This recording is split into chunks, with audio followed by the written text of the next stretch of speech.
And these operational costs are, in my opinion, one of the main factors behind the high cross-border payment.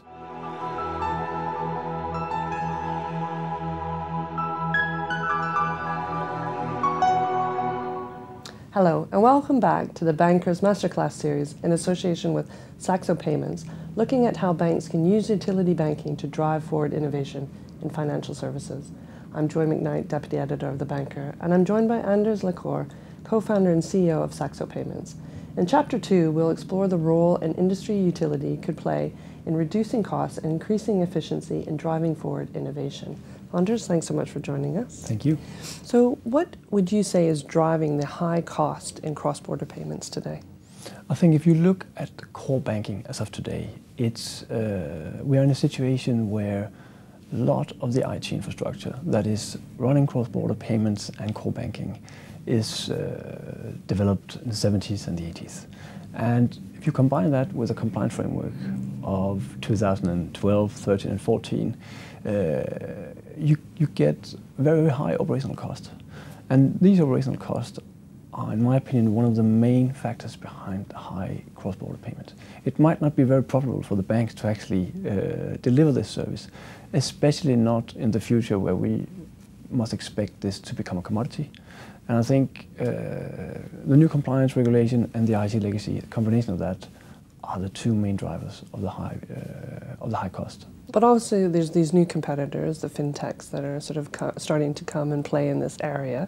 You know, how are they really affecting the margins?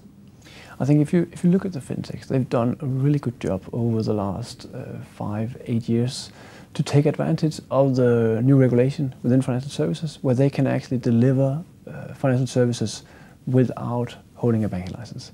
And in that respect, we should expect these regulatory changes to put a lot of pressure on the margins within core banking services over the next couple of years.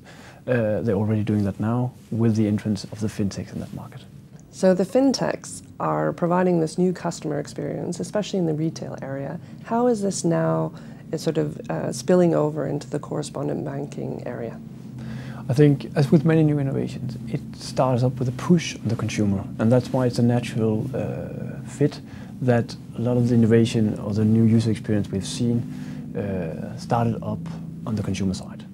Now, many of the businesses are starting to mature, and we've seen businesses like Revolut and TransferWise actually moving into the corporate space, delivering services to SMEs that is literally based on the same UI as they've used for the consumer side.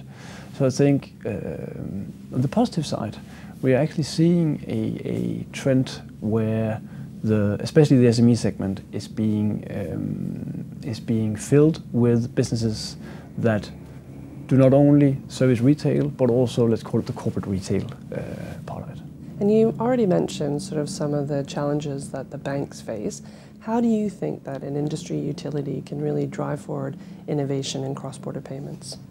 I think if you look at the utility as a concept, we saw in the 70s and the 80s the power industry or the water industry going through a lot of changes. We've actually mentioned that in our latest white paper.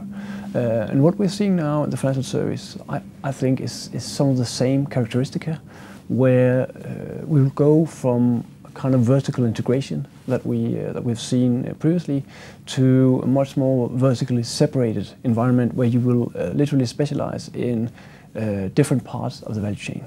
And in that respect, if a bank, or at least a bank that does not have the scale to be a global bank, uses a utility for its non-core functions, then it can then focus the resources on what it should do in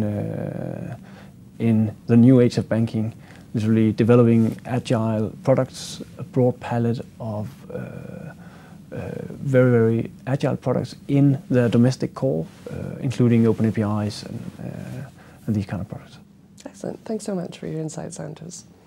In Chapter 3, we'll discuss the emergence of fintech startups and the ways in which banks are collaborating with them to help accelerate their digital transformation, but also some of the issues small banks face when trying to engage with fintechs.